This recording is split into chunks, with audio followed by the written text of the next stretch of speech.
Iya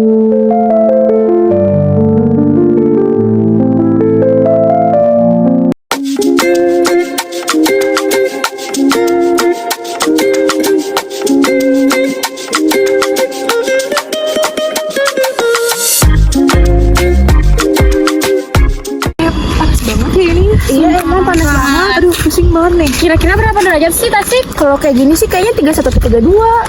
Parah banget. Bisa jadi sih, soalnya emang panas banget, gila nih mah. Iya. Tadi nanti sore hujan, tapi nggak tahu Kayak sih. udah hujan Rin. Hujan juga pasti panas. Iya emang. Tasik, ya Allah. Parahnya sekarang kayak mah. di Parah banget. Udah kayak di Cirebon. Baik kita masuk dulu ke rumah.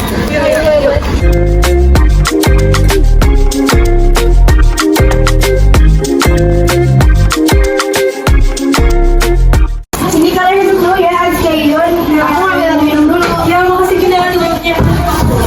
Ya Allah, asem banget. Aduh, haus banget sumpah. Bener kayak bener hausnya tuh bener-bener Kayak bikin dehidrasi gitu nggak sih? kering banget ya kayak gini. Sumpah lupa lah. Nih minum dulu. Gina makasih ya, aku repotin Gina.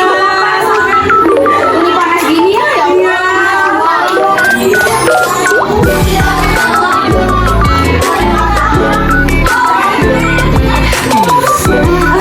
Agak banget.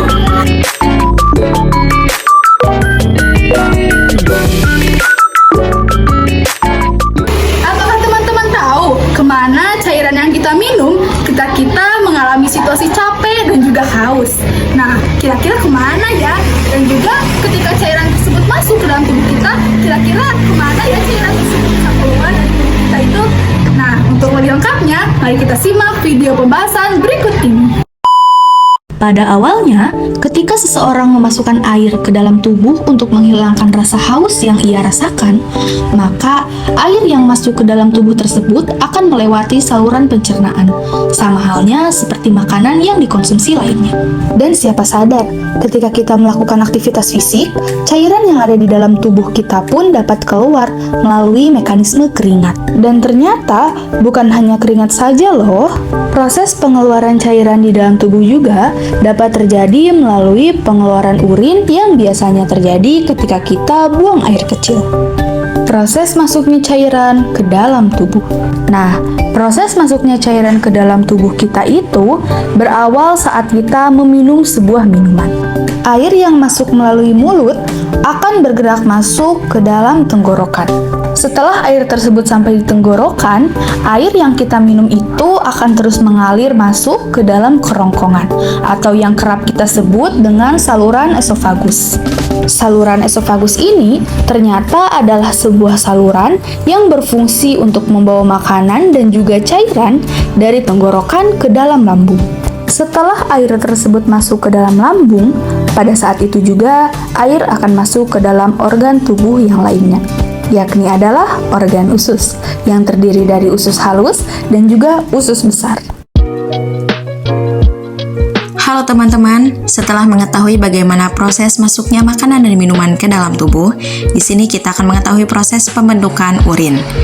Proses pembentukan urin ini terjadi dalam organ ginjal.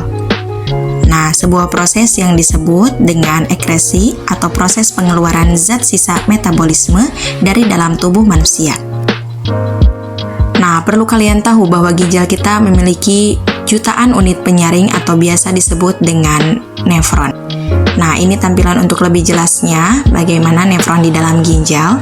Kita harus mengetahui tentang nefron ini berperan dalam proses pembentukan urin. Untuk nefron sendiri memiliki dua bagian. Yang pertama, yakni ada Malpighi.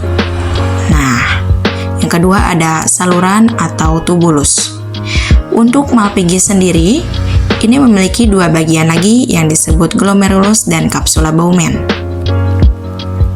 Selanjutnya kita masuk ke inti pembahasan, yaitu proses pembentukan urin.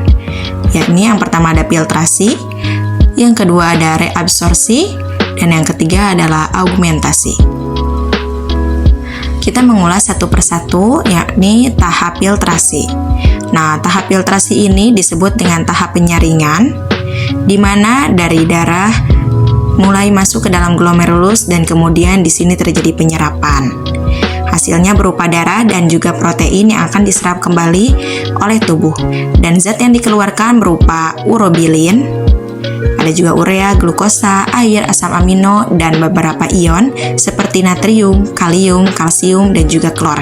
Ini disebut sebagai urin primer. Lalu dikeluarkan dan masuk ke dalam tubulus proksimal. Di tubulus proksimal, tahap kedua disebut reabsorpsi atau tahap penyerapan kembali zat-zat yang masih diperlukan, seperti glukosa, asam amino, ion kalium, dan juga sedikit urea. Hasil proses reabsorpsi disebut dengan urin sekunder, mengandung air, garam, urea, dan juga urobilin. Zat warna biru pada urin, ini urin sekunder, disalurkan ke tubulus distal, dan di sini masuk ke tahap ketiga yaitu augmentasi atau pengeluaran zat yang tidak diperlukan ke dalam urin sekunder. Nah, di sini air, natrium, klor, dan juga urea masih diserap kembali, sedangkan sisanya akan dikeluarkan berupa urin sesungguhnya. Urin sesungguhnya ini kemudian akan dikeluarkan dari ginjal menuju ke kandung kemih melalui sebuah saluran yang disebut dengan ureter. Dalam kandung kemih, urin akan disimpan sementara sampai penuh.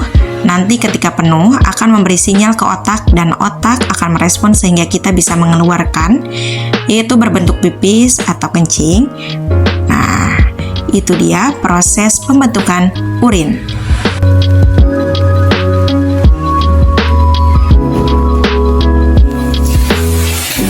Hai, apabila kita sedang ada di rumah dan cuaca sedang panas, apa yang kita lakukan?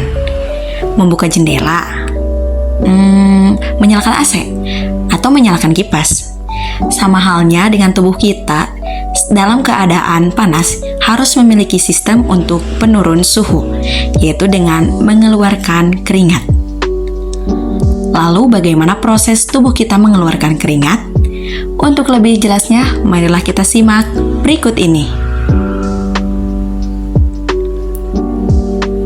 Ketika tubuh banyak bergerak, sel tubuh akan bekerja keras untuk menghasilkan energi. Proses menghasilkan energi ini akan membuat suhu tubuh naik dan memberi rangsangan kepada hipotalamus. Hipotalamus kemudian memberi rangsangan lanjutan kepada saraf simpatik yang berada di sumsum tulang belakang.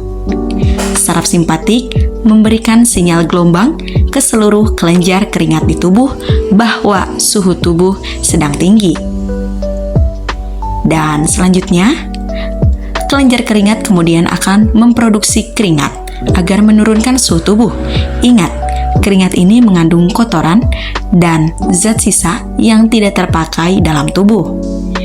Nah, maka dari itu proses ini, pengeluaran keringat, yaitu proses untuk menyeimbangkan cairan elektrolit di dalam tubuh kita.